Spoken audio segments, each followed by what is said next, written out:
told I was a violent child. I can hurt people.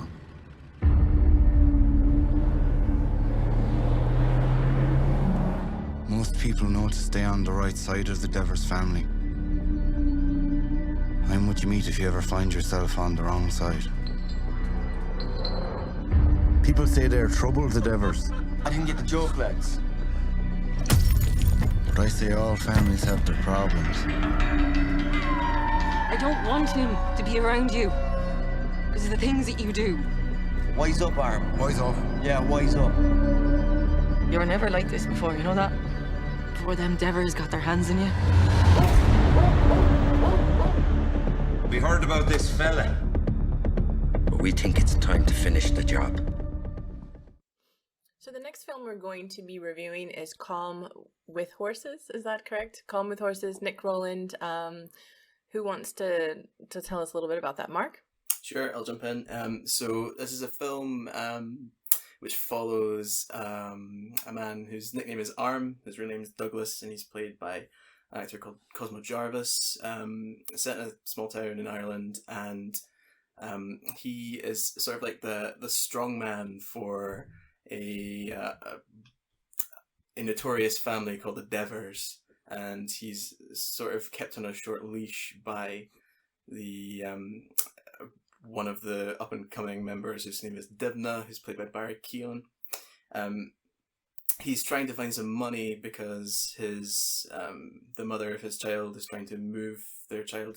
Her name is Ursula, she's played by Niamh Algar, and the son is called Jack. He has autism. I think he's 5 years old, and they're trying to get money to move him to a school in Cork, which would be better suited for his needs.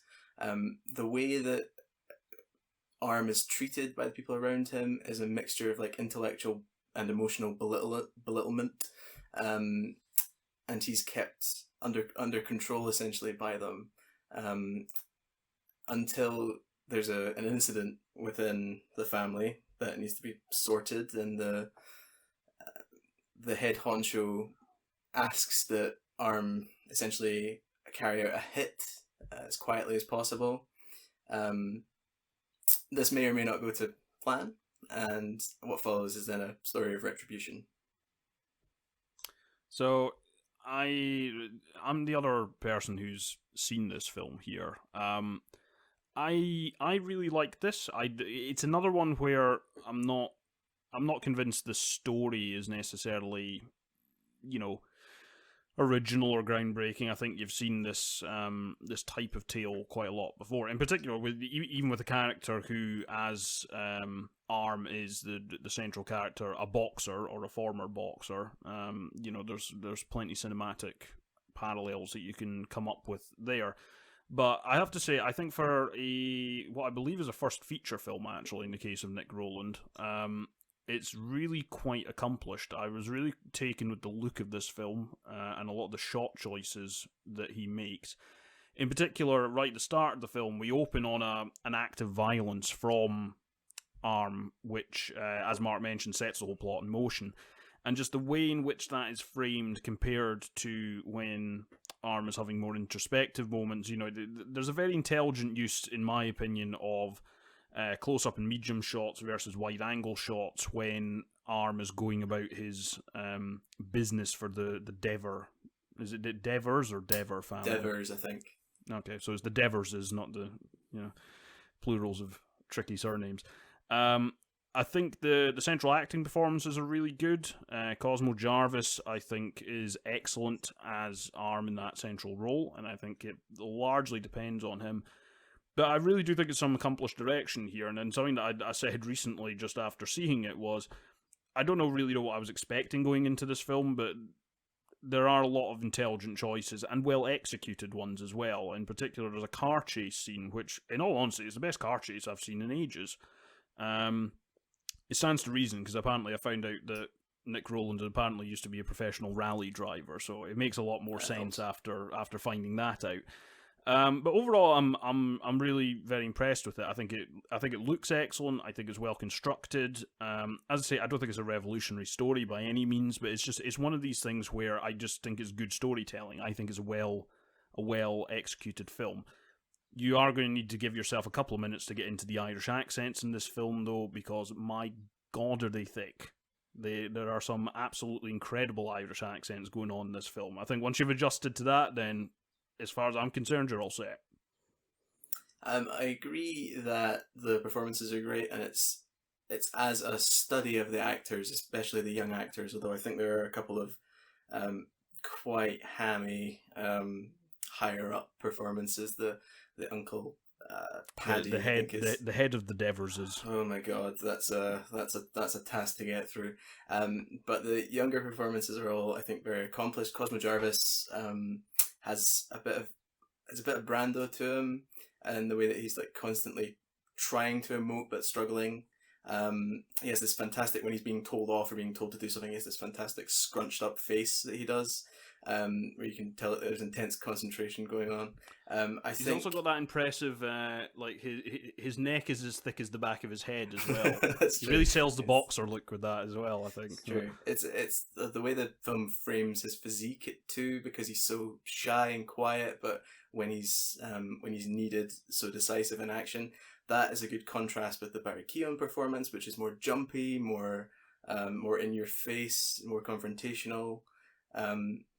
But I think the best performance here is by Niamh Algar, and that's unfortunate because her part is, I think, a kind of rote and pat one. I think the destination of where she ends up is, I got kind of annoyed with this because, and maybe it's because I'm thinking in terms of where I first saw Niamh Algar, which was in Shane Meadows' The Virtues, the series last year, which she's so good in, and she has she's such an interesting role in that film as someone that series as someone who's basically just about uncontainable. Here, although her gestures are really interesting, although her line readings are fantastic, and although the chemistry that she has with Cosmo Jarvis as a scene partner is so obviously well developed, I found the role as written to be a massive disappointment in a film that had lots of other points of interest, but just decided that, not to develop her role to the same extent. There's also the usual thing about the gangster family knows, they always know, and there's a test towards the latter part of the film, which just strikes me as like not a very interesting narrative maneuver to start with. And I disagree about the direction too, because I think a number of those scenes have really, although they go for emotion or they go for a genre beat, they don't hit them, I think, with any accuracy. Okay, see, I differ with that. I think I don't know. For my money, the beats it's trying to hit, they're not particularly. And this will sound like I'm damning with faint praise a little bit, and I'm not. They're not necessarily particularly complex, but I do think they're executed quite well for my money. I don't think this is because there's a lot of angles to this film. It could have gone down. It doesn't, because there is a similarity between the Arm character, so the main one, Cosmo Jarvis, and his son. There is some similarities there in terms of there's this illusion that they've maybe suffered from the same difficulties, and the son is part of the story is, as you said, they're trying to relocate him and care for him, and it kind of shows Arm's inability to deal with that. He's willing, but the skills and the understanding are just not there. They could have gone into that more, and the title basically seems to come from one key scene where that happens, but it doesn't really linger on it. Now, it could have gone a slightly more abstract route with that. It doesn't. It goes a slightly more obvious crime drama led beat. I think it wears a lot of its metaphors on its sleeve as well. There's a lot of dog on a leash metaphors kicking around this. In particular, one very, very overt one before that car chase scene I mentioned. So it's not necessarily. I'm not going to sit in here and say that I think it's necessarily the most nuanced film. I do disagree with the execution, though. I think it executes them quite well. It's just, I don't think there's necessarily huge amounts of depth below some of the better looking scenes, some of the key scenes that are needed to hit the plot beats. So I am going to disagree there, but I think I see where you're coming from.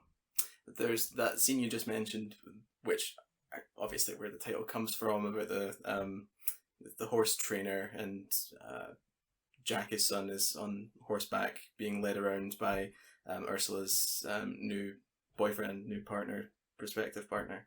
The shot selection in that sequence struck me as going for a certain kind of emotional note and just missing completely.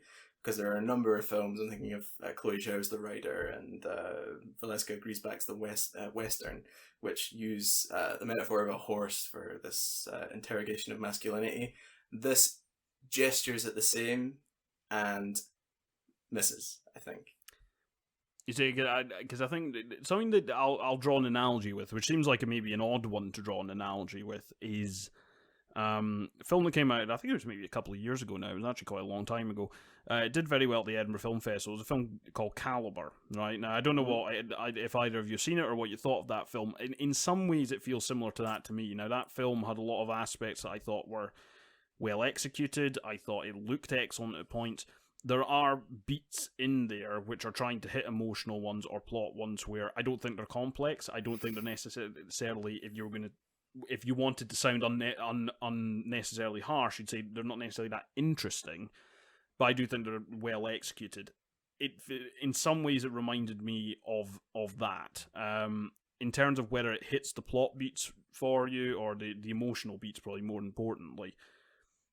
Clearly, your mileage may vary based upon me and Mark in this conversation. What I would say is, if you like well-told stories with emotional investment, is definitely worth checking out. And I think the acting performances are great. The one thing I do agree wholeheartedly with Mark about is Niamh Algar's performance is excellent, and I think that's the only overt downside of the film for me. I think it is one of these roles where an actress, and I'm going to use that word deliberately right now, has been given a role and has made a lot more out of it than what I suspect is on paper. Yeah.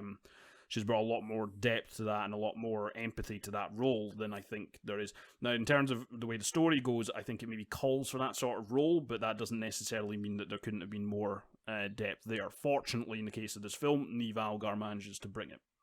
Yeah, that's absolutely right. And there's a scene where they go to a small diner, small cafe, bistro, whatever, and they order burgers. And there's this tiny moment, but it speaks so clearly to the life that they do and don't share, and maybe they want to share it. Is that he reaches over to her plate immediately. Arm reaches over to Ursula's plate, and he takes her gherkins away from her burger and puts them into his. And it's a lovely moment because you know that that's a routine that they've been through so many times, and that's just of the thing I mentioned earlier of good scene work. Great. And when is that film coming out online then? It's already available. So I know you can get it various places. I know for certain. I think it's on BFI Player, but it got caught in the lockdown. Basically, it got a very, very short cinema run before the cinema shut. So it had another digital release just a short while ago. So you should be able to find it on most platforms. But I know BFI Player for certain has it. Okay, great. Calm with Horses.